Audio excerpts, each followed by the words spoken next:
Como vos presentabas antes, Jime, ahora vamos a hablar sobre los derechos de las mujeres y qué lugar tienen las mujeres en los espacios profesionales, sobre todo, ¿no? ¿Qué preparaste? Exactamente. Bueno, vamos a partir de algo que nos llamó la atención, que fue en febrero el Comité de la ONU por la Eliminación de la Discriminación a la Mujer emitió sus hallazgos sobre Argentina, más específicamente retrocesos en lo que es derechos de la mujer en Argentina, sobre todo en cuestiones de faltas de acceso a trabajo y de faltas de programas de protección para violencia de género. Esto nos llama la atención y nos pone a pensar cuánto pensamos realmente en los derechos de las mujeres y en qué tan respetados son. Como mencionó José, hoy vamos a estar hablando un poco más específicamente de mujeres en espacios laborales, sobre todo en espacios laborales más dominados por hombres, cómo se maneja hoy día y qué tan necesaria es la conversación sobre eso. Para charlar un poco más sobre eso, estamos con Analía Battaglia, que es abogada y socia del Departamento de Derecho Bancario y Mercado de Capitales del Estudio Brullú y Funes de Rioja. Así que, ¿cómo estás, Analía? ¿Qué tal, chicas? En primer lugar, mil gracias por la invitación para participar de este espacio. Vos preguntabas si valía la pena hablar y contar historias, y yo soy una convencida que escuchar experiencias de otras mujeres enriquece, porque podés ver otras miradas, cuáles fueron los aciertos, cuáles fueron las frustraciones, y se aprende un montón. Y es más, las invito a ustedes a que me cuestionen a mí, me hagan preguntas sobre mi historia, porque la mirada de las generaciones jóvenes es súper distinta y nos enriquece mucho a las de mi generación. Totalmente. Así que adelante. Bueno, podemos arrancar por preguntar, ¿cuáles dirías que son hoy día los mayores desafíos que puede enfrentar una mujer en un espacio laboral, en cualquiera y aún más en uno dominado por hombres? Sí, yo quería hacer hincapié en eso. Creo que las mujeres que nos movemos en un mercado laboral dominados por hombres es un desafío un poquito más que aquella mujer que decide desenvolverse en otro mercado profesional. Y todavía hay un plus para aquellas mujeres que además toman la decisión de tener hijos.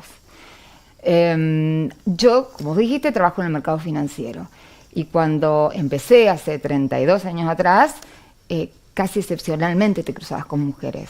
Durante décadas fui la única mujer sentada en una mesa de negociación y en un ambiente donde todavía no existía el concepto de tener una conducta políticamente correcta. En materia de negociación tampoco existía la idea de tender puentes, sino que estaba muy bien ser autoritario, exigente. Entonces, mi primer desafío fue insertarme en este mercado donde había que demostrar que estabas a la par de un hombre.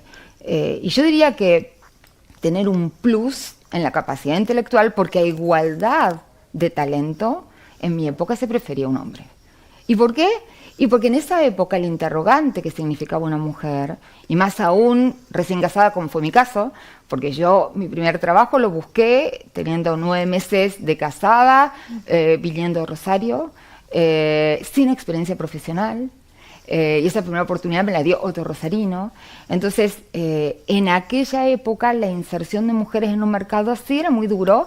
Había que demostrar un montón de compromiso, pasión por lo que hacías, y sobre todo la misma disponibilidad de tiempo que tenían los hombres que estaban a la par.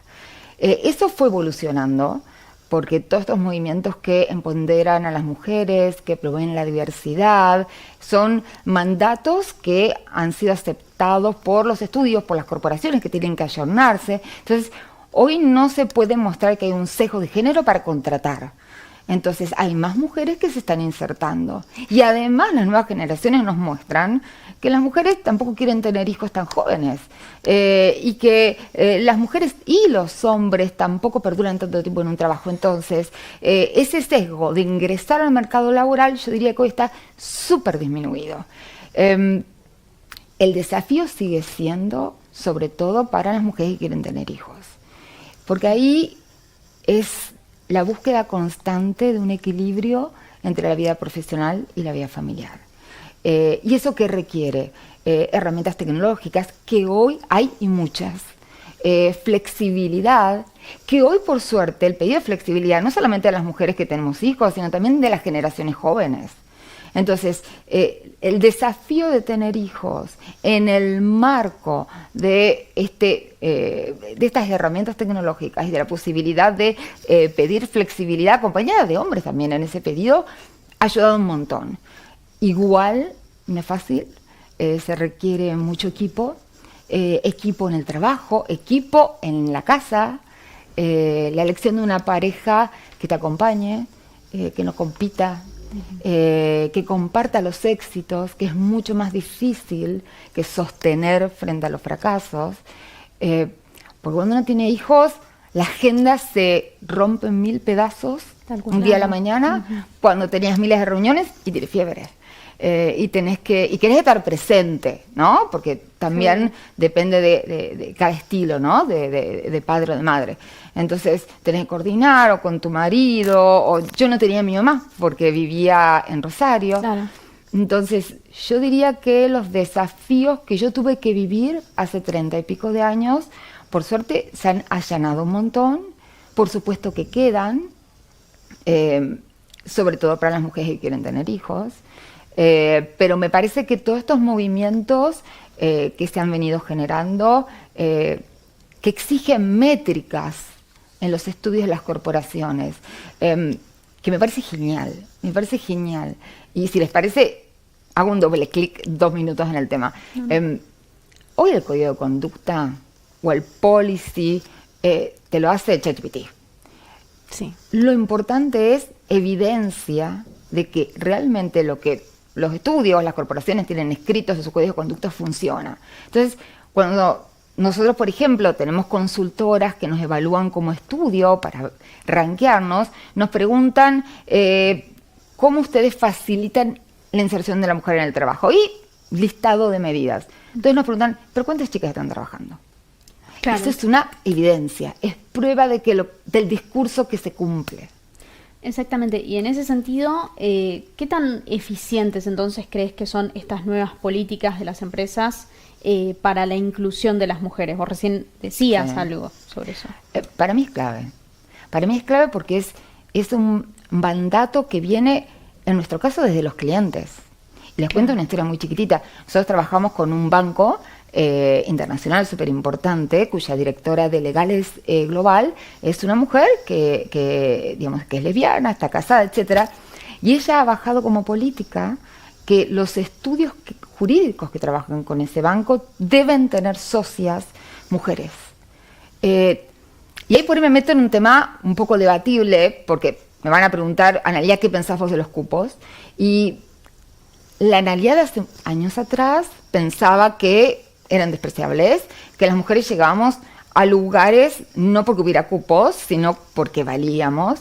Y yo creo que en realidad hay que ser un poco más pragmático, que por ejemplo esta exigencia de este banco que quiere que los estudios tengan mujeres socias, hace que los hombres abran sus ojos y entiendan que para trabajar con ese cliente necesitan tener la generosidad de mover sus piezas como para darle espacio a las mujeres. Y yo creo, chicas, que en realidad, en lugar de enojarnos por pensar que no nos gusta que existan esos mandatos, hay que decir, bueno, son espacios que se abren, tomemos esos espacios, demostremos que nos merecemos el lugar. Y desde el momento en que hay mujeres que ocupan lugares de decisión, también se genera la solidaridad entre mujeres. Seguro. Que no es poco. Yo lo había escuchado y la verdad lo pongo en la práctica. Cuando tengo un asunto que derivar y puedo derivarlo a un hombre o a una mujer con igualdad de talento y de condiciones, prefiero dárselo a una mujer, porque le estoy dando una mano para tener más trabajo, para desenvolverse. Un espacio que capaz no tendría. Exacto. Quiero preguntarte, hay un dato que encontramos que es muy interesante, que olvidé decirlo al principio. Un informe de Deloitte Insights contó que globalmente en el mundo financiero solo un 21% de los espacios de consejeros administrativos son ocupados por mujeres y solo un 5% son deseos, digamos. O sea, globalmente son porcentajes muy pequeños y yo pienso, estas son cosas de las que hay conciencia, hay políticas, hay requisitos que exigen que hayan mujeres más incluidas en estos espacios. Te quiero preguntar más de microagresiones cotidianas, de esas opiniones que pasan casi desapercibido, cosas que capaz hay que prestar atención, que pasan muy naturalmente. ¿Hay?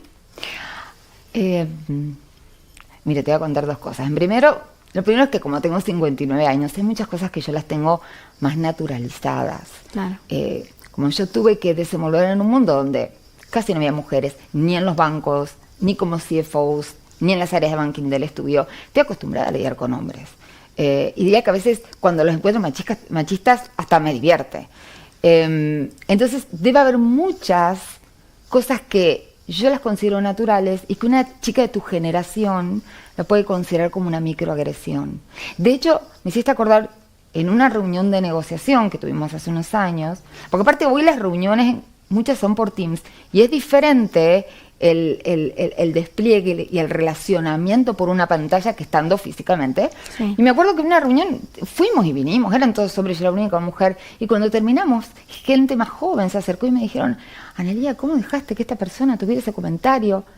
Y a mí me resultó gracioso el comentario. Claro. Me había dicho: hola, Anita, sacaste el látigo para negociar. Y me parecía simpático. Pero en la mirada de una gente joven eso era una microagresión. Yo creo que hoy son las menos.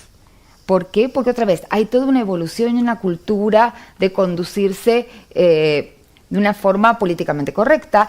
El concepto del líder ha cambiado. El líder en mi época podía ser autoritario y estaba validado.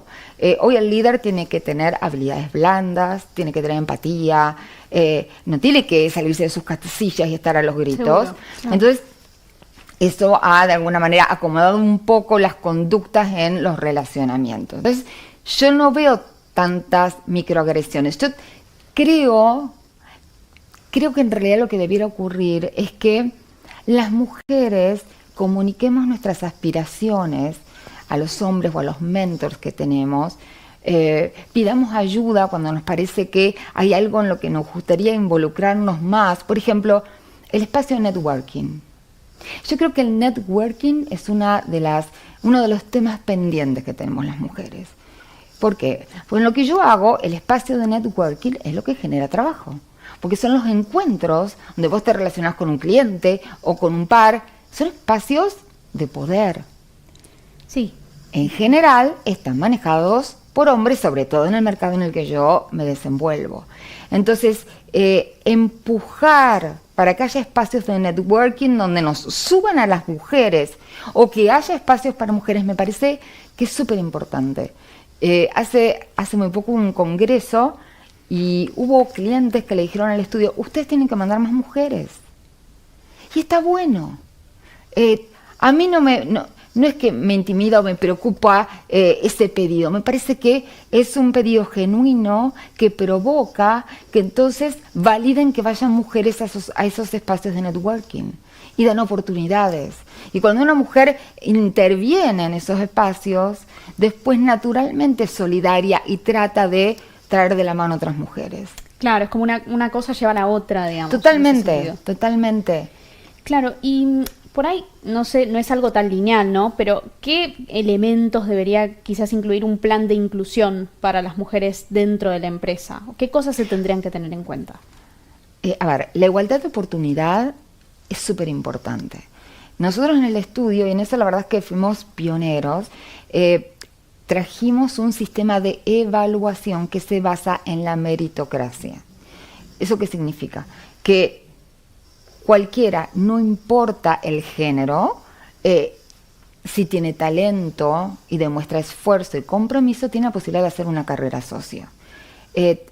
Pero para validar ese discurso, ese mandato, ¿qué se hace en la práctica? Una vez por año hay evaluaciones que son 360, es decir, cada hombre y mujer recibe evaluaciones de por lo menos 10 personas con las que trabajó y a su vez esa persona evaluada le hace evaluaciones a los jefes con los cuales trabajó. Entonces, ¿a dónde apunto con esto? Que un sistema de evaluación tan fuerte, basado en la meritocracia, ayuda a todos, a los hombres y a las mujeres, para quitar subjetividades, para quitar sesgos.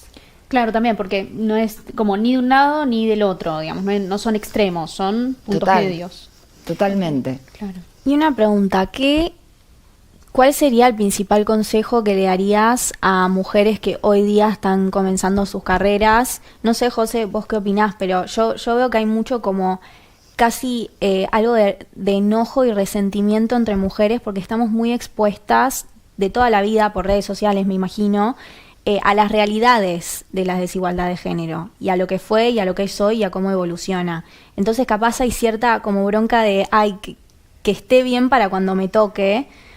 ¿Qué consejo darías en esas situaciones?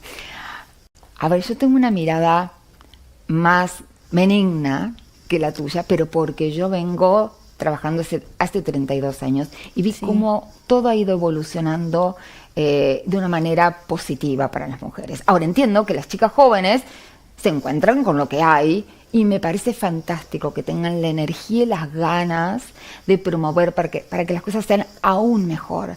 Entonces, ¿cuál es mi consejo? En primer lugar, para desarrollar una carrera profesional lo que hay que tener es pasión por lo que se hace, compromiso, actitud. Yo creo que actitud y compromiso te va a diferenciar de tu generación, sean hombres o mujeres, como en primer lugar. Después, una vez que te insertas en un espacio laboral que te gusta, es importante tener buen vínculo con el jefe o con el mentor, comunicarle cuáles son tus expectativas. Y ahí les cuento una historia súper cortita que me pasó a mí. En el estudio, desde que yo entré hace 30 y pico de años, se manda a los abogados 1 año, 9 meses, a un estudio americano a tener una experiencia en el exterior. Yo cuando empecé en el estudio estaba recién casada y de ninguna manera se me ocurrió a mí preguntarle a mi marido si él se hubiera bancado esa experiencia. Y tampoco lo planteé en el laburo. Y la verdad es que siempre me quedé con ganas de hacer esa experiencia. Y cuando me tocó a mí mentorear a una abogada que le dimos esa oportunidad y que no terminaba de cerrar el viaje, ¿qué hice yo? Fui, le pedí tomar un café al novio, lo senté y le dije, no entiendo por qué no está tomando la decisión de ir. ¿Y qué me contestó? Me dijo, no, bueno, pero yo ya le dije que no tengo problema. Le digo, ¿no entendés? Vos no le tenés que decir que no tenés problema, vos le tenés que empujar. Claro. Porque a veces cuesta tomar esas decisiones. Entonces, ¿qué pienso yo?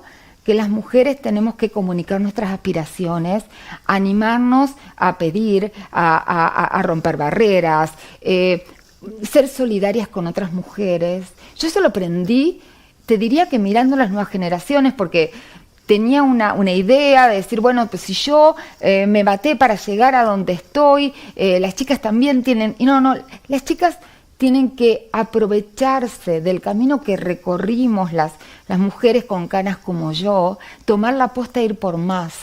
Y ser solidarias ayuda un montón. Entonces, cuando yo veo chicas indecisas, hago lo que hice con aquella abogada. Le ayudo a tomar decisiones para que pueda crecer. Ayudar a reinsertar a aquellas que sean mamás es súper importante, porque no es fácil cuando tienes un bebé. Poder equilibrarte y pensar también en el trabajo. Entonces, aquellas que ya pasamos por la experiencia, tenemos que ser solidarias y darles una mano y orientarlas, porque ayuda después a poder allanar el camino. ¿También crees en ese sentido que la discriminación puede llegar a darse desde también las mujeres dentro de la empresa? Puede ser como que en conjunto, digamos, no solamente los hombres, puede llegar a haber casos. A ver, hay sesgos de discriminación en todos lados, y no solamente de género. El otro día charlando con Jimmy, yo le decía, aquellos que tienen más de 60 y que se han quedado afuera del mercado corporativo, que quieren reincorporarse y aportar desde su lugar, les cuesta un montón. Eso también es discriminación y es sesgo. Yo creo que en todos esos aspectos hay que trabajar. Tal vez haya ocurrido que para enfrentar el machismo que vi yo en mi época, los movimientos a veces se hayan ido a un extremo tan feminista que terminan siendo discriminatorios como a la inversa. Al comienzo me enojaba y realmente me parecía que era inaceptable. Y después entendí que cuando se parte de un extremo, a veces es natural que se llegue al otro, claro, y para luego combatirlo. lograr un punto medio. Claro. Entonces, vos me decís, las mujeres discriminan, y puede ser que en un ambiente donde de repente hay muchas mujeres se genere un clima donde se sientan respaldadas y unidas entre sí, terminen discriminando a un hombre. Bueno, se van a tener que ayornar. Sí, yo creo sí, que obvio. en la evolución todo se va suavizando. Creo que las nuevas generaciones traen una mentalidad súper distinta, donde se busca un equilibrio entre la vida personal y laboral. Ya no es si tenés o no tenés hijos. Entonces, todos esos como aires nuevos oxigenan los ambientes tan difíciles que por ahí tuve que atravesar yo al comienzo. A mí me da la impresión que las nuevas generaciones ya se vinculan entre hombres y mujeres laboralmente mucho mejor. ¿Por qué? Porque fueron a colegios mixtos, por ejemplo.